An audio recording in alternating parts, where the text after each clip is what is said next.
박노해 시인이라고, 이분은 노동자 출신 그리고 얼굴 없는 그 시인으로 알려진 분인데요.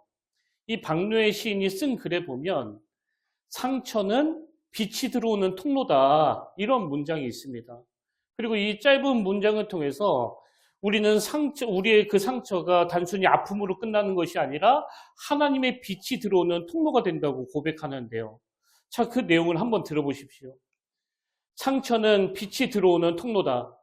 틈새가 없는 견고한 마음에는 신의 빛이 스며들 자리가 없다. 삶의 폭풍에 찢기고 터진 그 아픈 자리마다 비로소 하늘의 은혜가 보이고 빛이 깃든다. 사실 이 박노해라는 이름은 실명이 아니라 그 필명인데요. 박해받는 노동자의 해방, 여기 앞글자를 따가지고 만든 이름이거든요.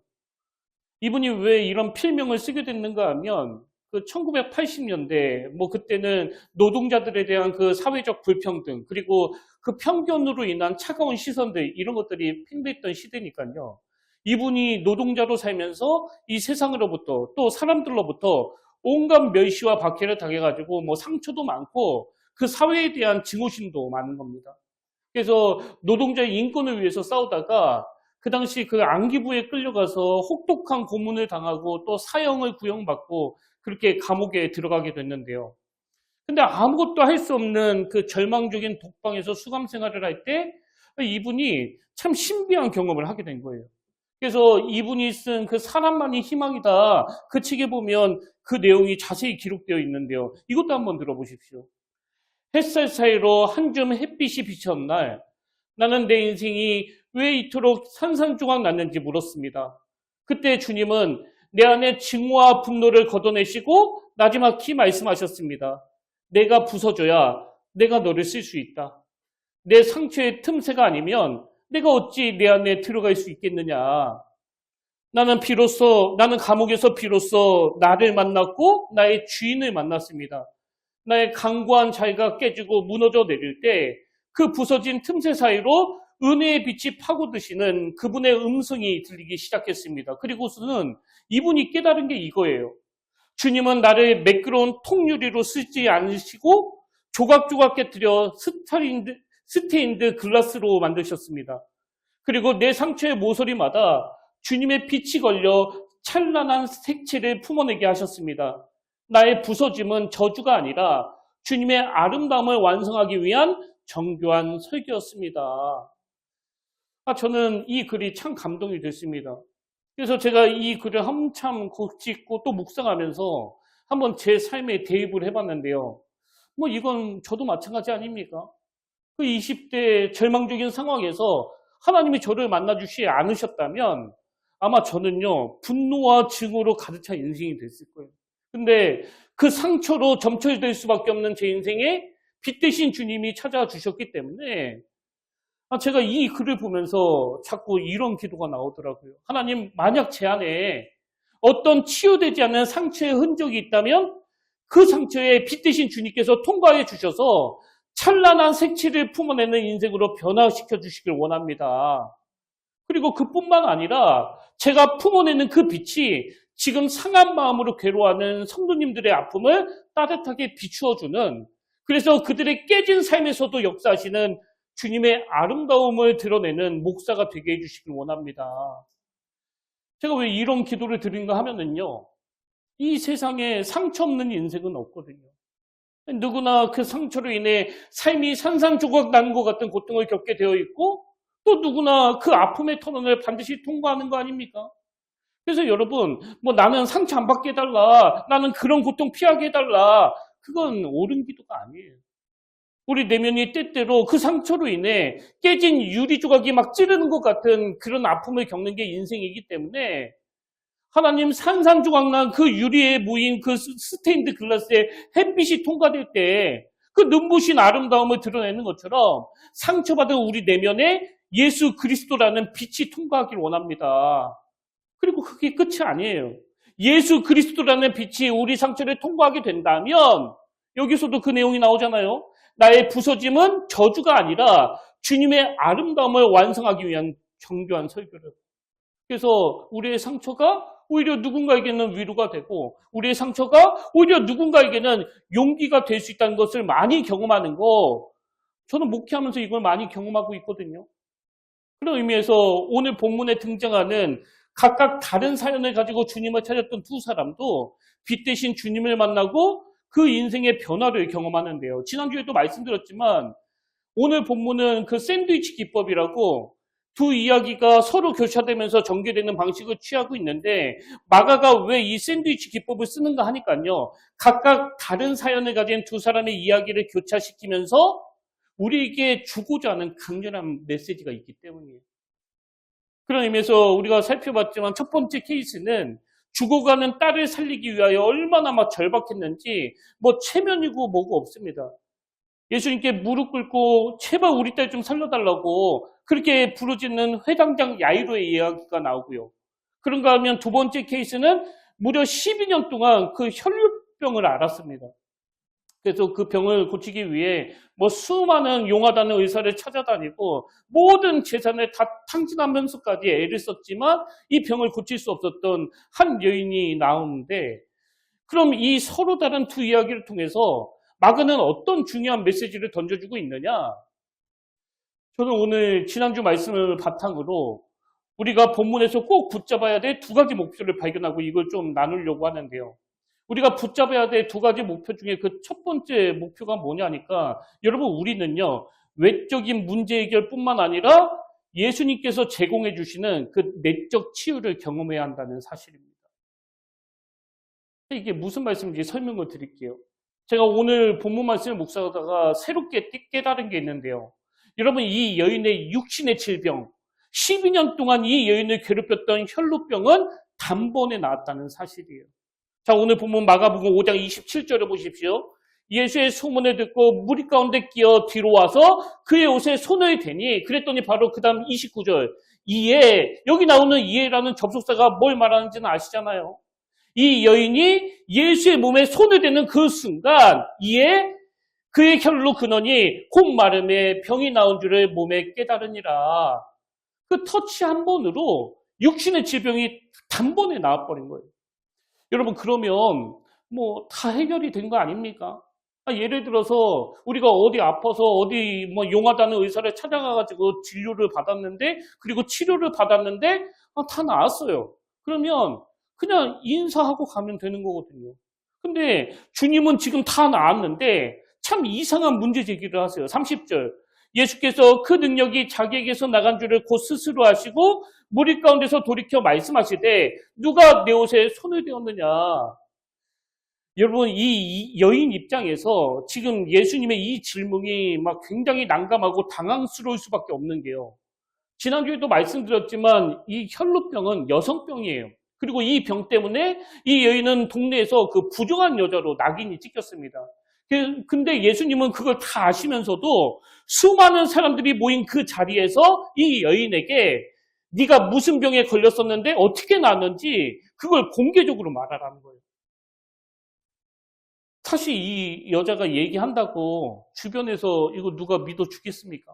그리고 설령 믿어준다 하더라도 내가 다 나았다는 것을 도대체 어떻게 증명할 거냐고요. 뭐 보여줄 수 있는 것도 아니고. 그래서 이 여인이 예수님의 그 말씀 앞에 얼마나 당황을 했던지 33절에 보니까 여자가 자기에게 이루어지는 일을 알고 두려워하여 떨며 와서 그 앞에 엎드려 모든 사실을 여쭈니 지금 왜 부들부들 떠는 거예요? 만약에 이 부정한 여자가 수많은 사람들이 모인 공공장소에 나타났다는 것을 알게 되면 그리고 그 부정한 손으로 사람 몸에 손을 댔다는 게 들통이 나면 어떤 처벌을 받을지 모르거든요. 그래서 이 여인이 두려워하여 떨며 사실은 내가 만졌다고 그렇게 고백을 하는데요. 그랬더니 그 다음 34절에서 예수님이 또 생뚱맞게 이런 말씀을 하십니다. 예수께서 이르시되 딸아 내 믿음이 너를 구원하였으니 평안히 가라 내 병에서 놓여 건강할지어다. 사실 이 여인은 이미 29절에서 예수님의 옷자락을 만지는 그 순간 그 병이 다 나아버린 거 아닙니까? 근데 왜 주님은 다 나았는데 이 여인에게 일어난 그 수치스러운 일을 많은 사람들 앞에서 스스로 고백하게 하시고 새삼스럽게 내 병에서 놓여 건강할지어다 이런 말씀을 하시는 거냐고요. 여기에 굉장히 중요한 예수님의 의도가 담겨져 있는데요. 예수님이 왜 이런 과정을 거치셨는가 하면 29절에서 이 여인이 혈루병이 낫는 그것도 귀한 일이지만 예수님이 보시기에 그것만으로는 이 여인이 정상적인 삶을 살아갈 수가 없는 거예요. 왜냐하니까 지금 이 여인은 혈루병 때문에 무려 12년 동안 가정과 사회와 사람들로부터 격리가 돼서 비정상적인 관계 속에서 숨어 지내던 여인이었거든요. 그러니까 이 혈루병이 이 여인의 삶을 완전히 무너뜨려 버렸기 때문에 단순히 그 육신의 질병이 고침받는 것만으로는 아직 회복되지 않은 많은 영역들이 있는 겁니다.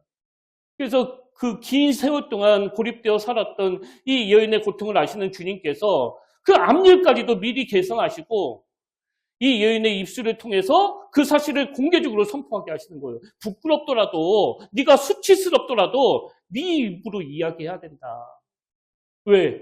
이 여인이 수많은 사람들 앞에서 스스로 선포해야 주님께서 이제 너는 더 이상 부정한 여자가 아니다.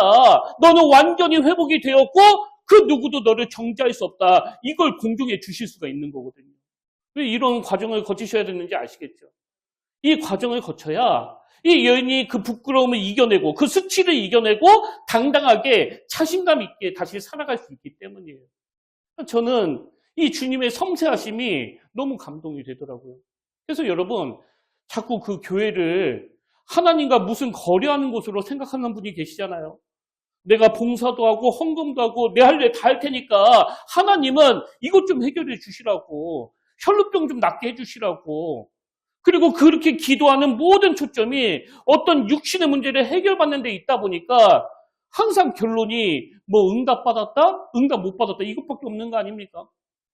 여러분 하나님은 자꾸 이런 거래 관계로만 생각을 하면은요 돌아오는 건 상처밖에 없습니다. 물론 하나님의 복을 누리는 차원에서 어떤 육신의 문제가 해결되는 그런 요소도 있겠지만 신앙생활이라는 것 자체가 주님과의 그 관계 회복을 위한 특별한 도구이기 때문에 오늘 혈루병이 나았다 또 낫지 않았다 이것밖에 생각하지 못하는 우리를 향해서 주님은 본문을 통해 외적인 문제를 해결하는 게 전부가 아니고 이 내적인 치유를 경험해야 된다 그 말씀을 하시는 거예요. 그래서 주님이 이 여인을 향해서 내 병에서 놓여 건강할지어다 이건 단순히 육신의 병만이 아니에요. 여기 나오는 건강은 헬라어로 휘기에스라는 단어인데요. 여러분이 잘 아시는 요한복음 5장 6절에 이 단어가 나옵니다. 자, 요한복음 5장 1절부터 보십시오. 그 후에 유대인의 명절이 되어 예수께서 예루살렘에 올라가시니라. 예루살렘에 있는 양문 곁에 히브리 말로 베데스다라 하는 못이 있는데 거기에 행각 5이 있고 그 안에 많은 병자, 맹인, 다리 저는 사람, 혈기 많은 사람들이 누워 물의 움직임을 기다리니 이는 천사가 가끔 못에 내려와 물을 움직이게 하는데 움직인 후에 먼저 들어가는 자는 어떤 병에 걸렸든지 낫게 됨이로라. 거기 38에 된 병자가 있더라. 그 다음 6절을 보세요. 예수께서 그 누운 것을 보시고 병이 벌써 오래된 줄 아시고 이르시되 내가 낫고자 하느냐? 여기 나오는 낫고자 이게 휘기에스예요. 휘기에스. 그러니까 주님의 이 질문에는 단순히 다리가 움직이는 것을 넘어서 38년이라는 긴 세월 동안 그 무기력감에 빠져있던 인간관계가 다 무너져 버려서 좌절하고 있는 그 장애인에 대하여 내가 낫고자 하느냐 삶 전체가 온전해지기를 물으시고 있는 거예요. 마찬가지로 이 여인에게 있어서 혈루병은요 사회로부터 격리시켰고 사랑하는 가족들과 헤어지게 만들었습니다. 근데 주님이 그 여인을 향해서 내 병에서 놓여 건강할지어다. 이 놀라운 선포로 말미암아 그동안 자기를 괴롭혔던 병의 치유를 넘어서 상실되었던 모든 관계에서 회복이 일어나는 거거든요. 여러분 예수님께서 주시는 그 회복은요. 단순히 병의 치유를 넘어서 고립되고 상실되었던 대인관계와 또 무너진 자존감 이 모든 것들을 회복시켜 주시는 전인적 치유가 일어나는 거예요. 그래서 예배 한번 드리고 내 문제가 해결되는 것도 그것도 너무나 아름답지만요. 우리가 왜 속회 모임을 가져야 되는가 하면 거기서 때때로 상처를 받고 기분 나쁜 일을 경험하고 마음 상하고 아픈 일을 겪기도 하지만 사람들 앞에서 함께 은혜를 나누는 그 모든 과정 속에서 전인적 치유가 일어나기 때문이거든요. 그래서 저는 오늘 예배드리는 모든 분들을 향해서 34절에 나오는 주님의 이 놀라운 선포요. 예수께서 이르시되 딸아 내 믿음이 너를 구원하였으니 평안히 가라. 저는 오늘 주님의 십자가를 통해서 우리 모두가 죄로 인해 잃어버렸던 하나님과의 관계, 죄로 인해 깨져버린 사람들과의 관계가 온전히 회복되어서 단순히 혈루병을 고침받았다, 고침 못 받았다 이런 도식을 뛰어넘는 날마다 전인적 회복이 일어나고 날마다 전인적 치유를 경험하는 그런 교회, 그런 성도님들 되시기를 주님 이름으로 축복합니다. 그래서 여러분 예수 믿는 우리는요. 자꾸 스스로에게 이 질문을 던지셔야 돼요. 나는 주님 안에서 상하고 찢겨진 내 마음이 치유가 되었나? 왜? 이걸 점검하지 않으면요. 치유되지 않는 내 상처가 자꾸 그 상대방을 찌르기 때문에. 제가 언젠가 그 이혼 전문 변호사 강의를 들은 적이 있는데요. 그 의뢰인의 이야기를 듣고 있으면 우리 의뢰인이 저런 배우자 만나가지고 얼마나 힘들고 어렵겠나 그런 동정이 막 저절로 간다는 거예요. 근데 재판에 들어가서 저쪽 상대방 이야기를 들어보면 저 사람도 굉장히 힘들었겠다 그런 생각이 든다는 거예요. 이게 상대적인 거거든요. 상대적인 거. 그래서 여러분 매 예배 때마다 하나님 앞에 상한 내 마음이 치유되기를 기도하셔야 돼요. 상한 내 마음이 치유되지 않으면 그 상처에서 상대방을 찌르는 그 흉기 같은 게 나오는 겁니다. 그리고 이건 목사인 저도 마찬가지거든요. 제 상처가 치유되지 않으면 이 강단에서 아무 죄도 없는 성도들에게 그 공이라는 이름으로 얼마나 그 난폭한 언어가 나오겠냐고요. 그래서 저는요, 정말 어떻게 해서든지 이를 악물고 막 무조건 용서하기를 원해요. 왜? 용서를 통해 내 내면의 상함이 치유가 되어만 이 깨어진 관계가 회복이 되고 그 관계가 회복된 그 자리에서 너무나 아름다운 주님의 사랑의 빛이 스며들 수 있기 때문에. 여러분, 다시 말씀드리지만 이 세상에 상처 없는 사랑은 없고요. 누구나 그 상처로 인해 삶이 산산조각 나는 것 같은 그런 아픔을 겪습니다. 그런데 그 조각난 생유리들이 모여 만들어진 스테인드 글라스에 햇빛이 스며들 때 그 자체로는 흠이었던 조각들이 서로 하나가 되어 찬란하고 아름다운 빛을 비추는 것처럼 상처 입은 우리 내면에 예수 그리스도라는 햇빛이 스며들 때 아까 그 박노해라는 시인이 그 절망적인 감옥에서 경험했던 전인적인 치유의 은혜가 일어나게 된다는 걸 여러분 꼭 믿으시길 바랍니다. 그리고 오늘 예배 가운데 주님의 그 사랑의 빛이 상처받는 저와 여러분 모두를 비춰주는 은혜가 있기를 주님 이름으로 축복합니다. 그래서 먼저 상처 입은 우리 내면에 주님의 은혜로 치유가 일어나야 되고요. 그런가 하면 두 번째로 예수 믿는 우리 모두가 꼭 붙들어야 될 목표가 있는데 그렇게 치유받는 것으로 끝이 아니에요. 주님으로부터 치유받은 우리가 우리 자녀들, 우리 아들, 우리 딸을 양육하는 일에 쓰임을 받아야 된다는 겁니다. 오늘 본문의 흐름에 보면 먼저 혈루증 앓던 여인이 치유되는 그런 이야기가 나오고 그리고 그 다음에 회당장 야이로의 딸을 살리신 그런 사건이 나오는데 이 회당장 야이로의 딸을 살리시는 그 과정에서 예수님이 하신 일이 딱 두 가지시거든요. 그 두 가지 중에 하나는 직접 하신 일이고 또 하나는 명령인데요. 자, 먼저 직접 하신 일이 41절에 나옵니다. 아이의 손을 잡고 이르시되 달리다굼 하시니 번역하면 곧 내가 내게 말하노니 소녀야 일어나라 하심이라. 이렇게 그 소녀를 향해서 달리다굼을 선포하시고 살려주시는 일이 주님을 하셨고요. 그리고 두 번째로 주님이 하신 일이 있는데 이건 우리를 향한 명령이에요. 43절. 예수께서 이 일을 아무도 알지 못하게 하라고 그들을 많이 경계하시고 이에 소녀에게 먹을 것을 주라 하시니라. 여러분 예수님께서는요. 당신의 능력으로 소녀를 살리시는 것을 끝이라고 생각하지 않으세요. 그 달리다굼의 능력으로 살아난 그 소녀에 대하여 너희들이 먹을 것을 주라는 거거든요. 우리는요. 그 죽은 아이를 살릴 능력이 없습니다. 그래서 달리다굼 이건 우리가 할 수 있는 영역이 아니에요. 그러나 여러분 이 아이에게 먹을 것을 주는 일, 회복시켜주는 일, 이 아이가 영적으로 잘 성장하도록 돕는 일 이건 우리가 할 수 있는 일 아닙니까? 저는 이번에 그 가정의 달을 맞이해서 고 이어령 교수님이 쓴 지성에서 영성으로 이런 제목의 책을 읽었는데요. 여러분도 잘 아시지만 이 이어령 교수님은 굉장히 지식인으로 또 지성인으로 알려져 있잖아요.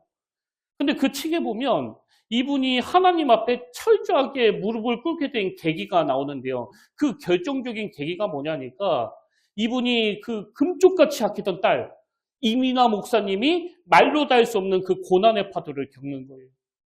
이 이민아 목사님은 1992년 위암 판정을 받고 그 투병 생활을 시작했는데 그게 다가 아닙니다. 그 망막박리로 그 앞이 보이지 않는 실명 위기에 놓여 있었고요. 심지어는 참 가슴 아프게도 사랑하는 아들까지 먼저 떠나보내는 일을 겪게 된 거예요. 그러니 이 아버지 입장에서 이게 얼마나 억장이 무너졌겠냐고. 그리고 그 딸의 처절한 고통 앞에 아비로서 할 수 있는 게 아무것도 없는 거 아닙니까? 그래서 이분이 그때 깨달은 게 뭐냐 하면은요. 그동안 자기가 소중하게 여겼던 그 수많은 지식과 명예, 딸이 고통을 겪는 그 앞에서 이게 한낱 종이장보다도 못하다는 걸 깨닫게 된 거예요. 그리고는 이분이 생전 처음으로 교회에 찾아가가지고 그 차가운 바닥에 엎드려 회개하면서 하나님, 저는 아비로서 해줄 수 있는 게 아무것도 없습니다. 근데 만약에 내 기도로 딸 미나가 다시 앞을 볼 수 있게 된다면 내가 당신의 개가 되겠습니다. 그렇게 눈물로 기도했거든요. 근데 여러분 제가 이 이야기를 드리는 이유는 단순히 아버지가 기도했더니 딸이 다시 보게 됐다. 이런 기적을 말하려는 게 아니에요. 제가 주목하는 건 그렇게 지성으로 가득 찼던 아버지가 하나님 앞에 언제 산산조각이 났느냐예요. 그 과정에서 이어령 교수님이 깨달은 게 딱 하나거든요. 내가 평생 붙들고 살았던 이 지식이 딸의 눈물, 그 한 방울도 닦아줄 수가 없구나. 딸이 겪는 그 고통 앞에 장관이라는 직함, 천재라는 명예, 또 지성인이라는 자부심, 이런 것들이 다 배설물이라는 걸 깨닫게 된 거거든요. 그래서 딸 이민아 목사님이 나중에 그의 저서에서 그때 일을 회상하면서 고백하는데요. 그가 이런 말을 했습니다. 아빠의 기도로 내 눈이 떠진 것보다 더 감사한 것은 그렇게 무뚝뚝한 아빠가 나를 위해 울어줄 수 있는 사람이 되었다는 사실입니다. 이거야말로 기적 아닙니까?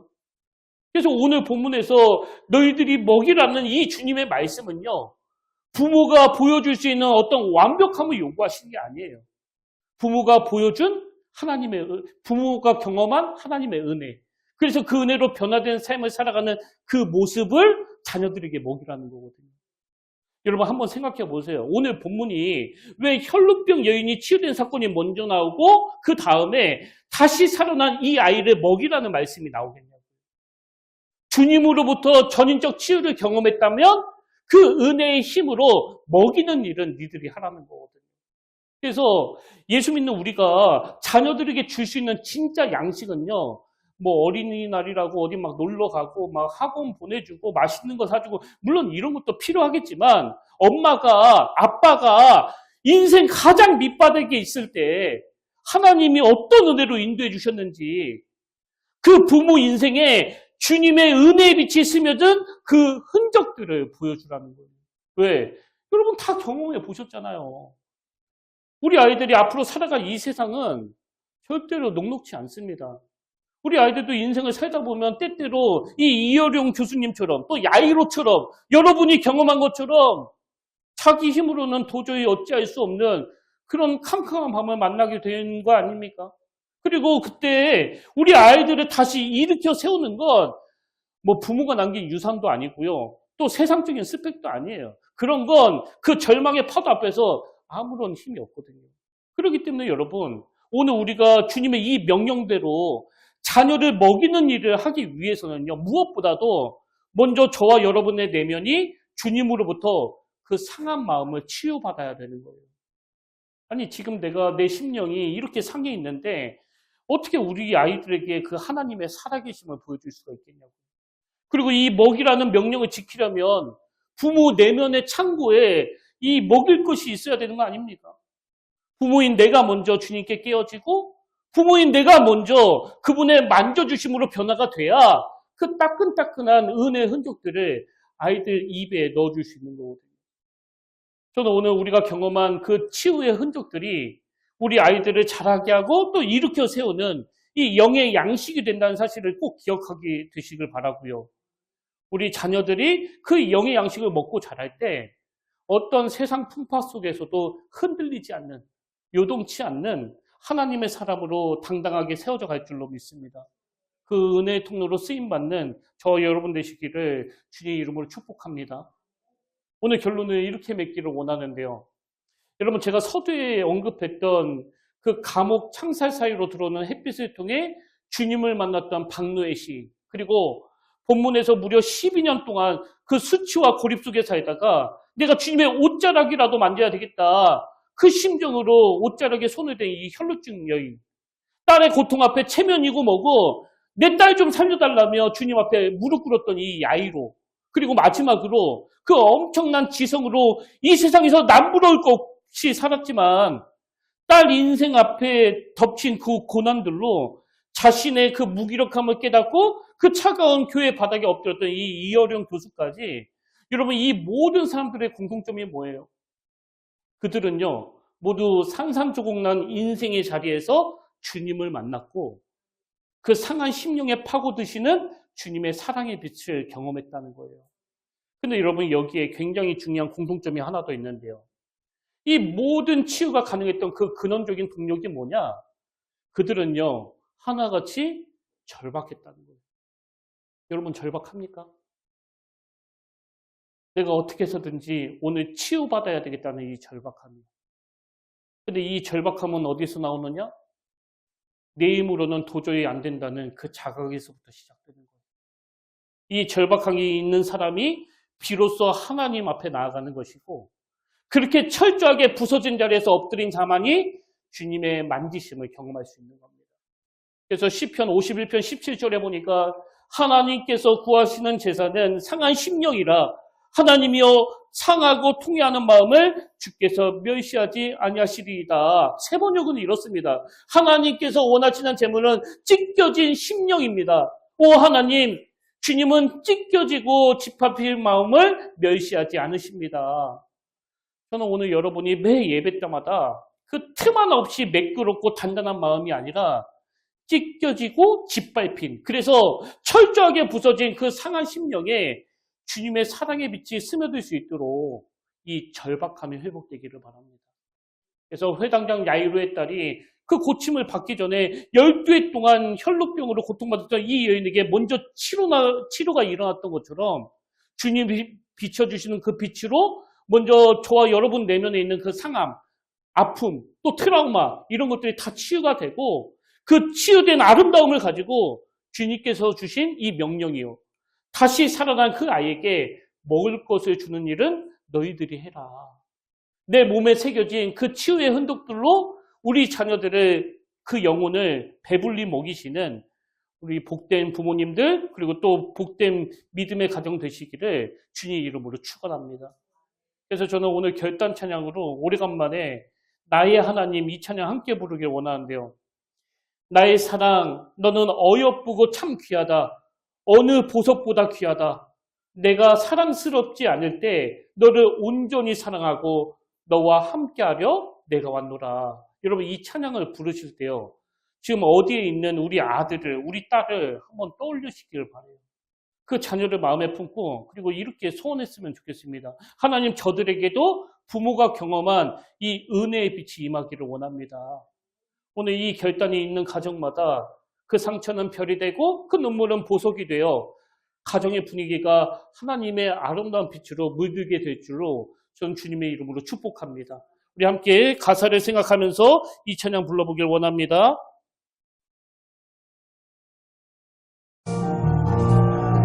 나의 사랑, 나의 사랑, 너는 어여쁘고 참 귀하다. 어느 보석보다 귀하다. 내가 사랑스럽지 않을 때 너를 온전히 사랑하고 너와 함께하려 내가 왔다. 주의 사랑, 주의 사랑,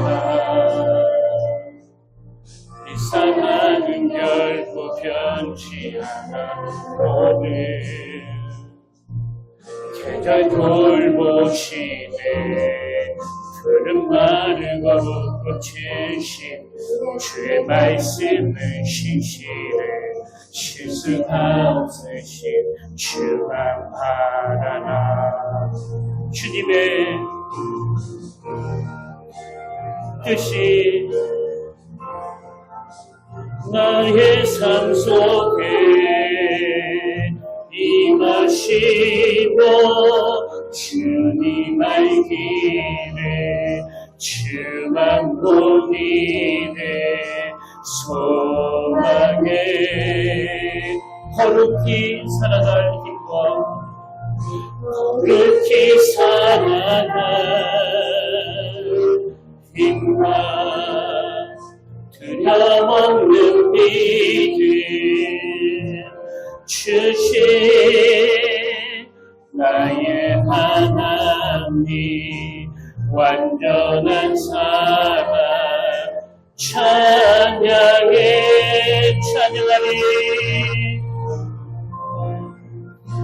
찬양하리 만민의 주 영원히 함께 하시네 존귀하신 사랑의 왕 영원히 통치하시네 찬양하리 만군의 주 영원히 함께 하시네 존귀하신 사랑의 왕 영원히 통치하시네 주님의 나라와 주님의 나라와 뜻이 나의 삶 속에 임하시고 주님 알기를 주만 보기를 소망해 거룩히 살아가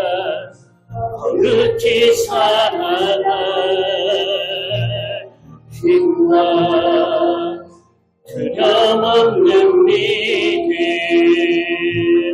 주신 나의 하나님 완전한 사랑 찬양해 주님의 나라와 주님의 나라와 뜻이 나의 삶 속에 임하시며 주님의 길에 주만 보기를 소망해 거룩히 살아갈 힘과 거룩히 살아갈 힘과 두려움 없는 믿음 주신 나의 하나님 완전한 사랑 찬양해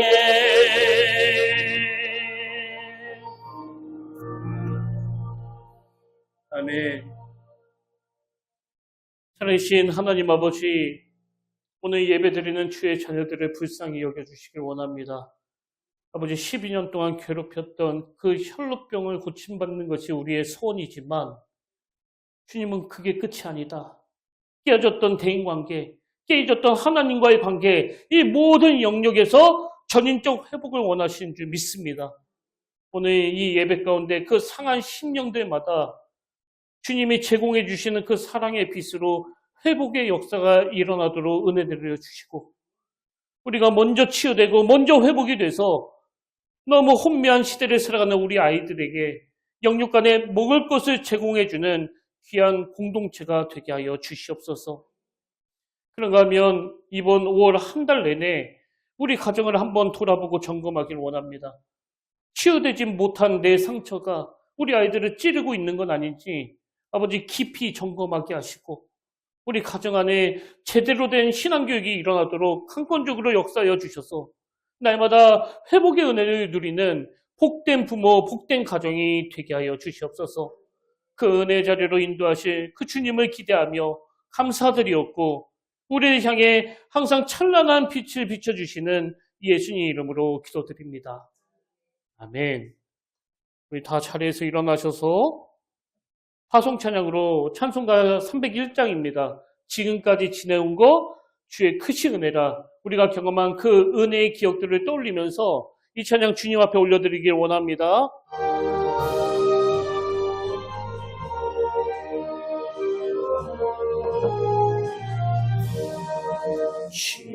지금까지 지내온 것 주의 크신 은혜라. 한이 없는 주의 사랑 어찌 이루 말하랴. 찬하게나 주의 손이 항상 살펴주시고 모든 일을 주 안에서 평범하게 하시네. 몸도 연약하나 새 힘마다 살았네.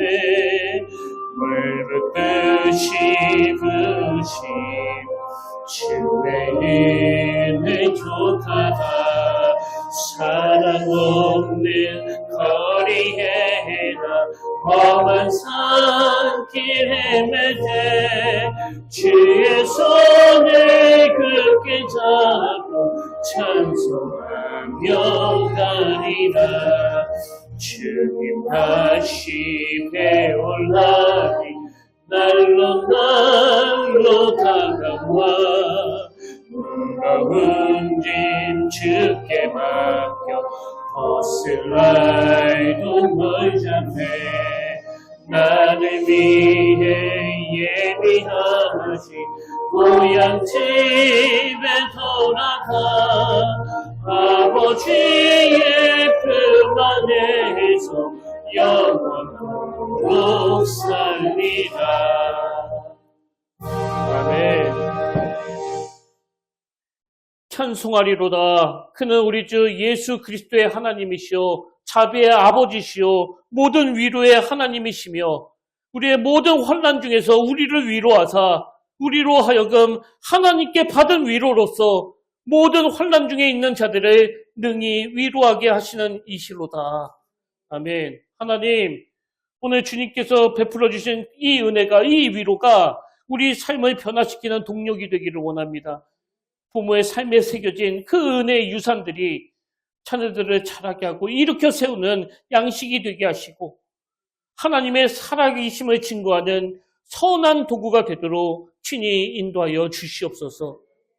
이제는 우리 주 예수 그리스도의 은혜와 하나님 아버지의 탐없는 사랑과 성령님의 감동, 감화, 위로, 교통, 그 충만하심의 역사가 오늘 상한 심령에 주님의 빛이 임하기를 사모하며 그 은혜의 흔적으로 자녀들을 살리고 다음 세대를 세우기로 결단하는 모든 주의 자녀들 머리 위에 지금부터 영원토록 함께 하시기를 간절히 축원하옵나이다.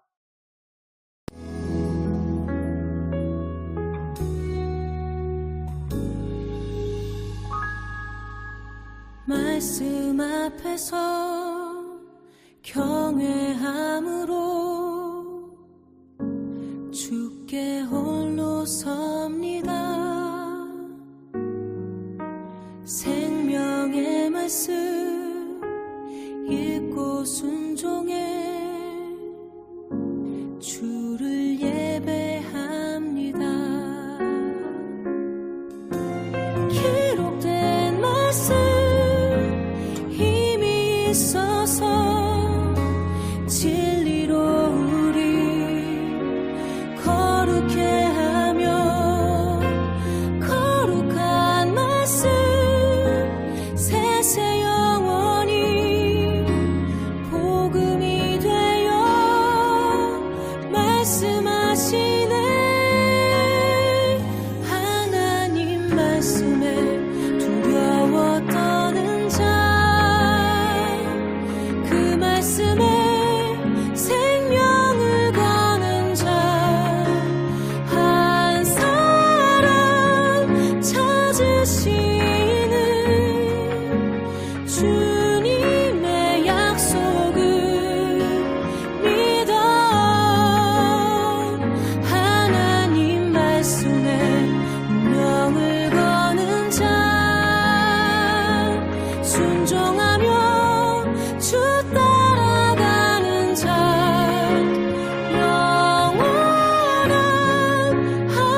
있어서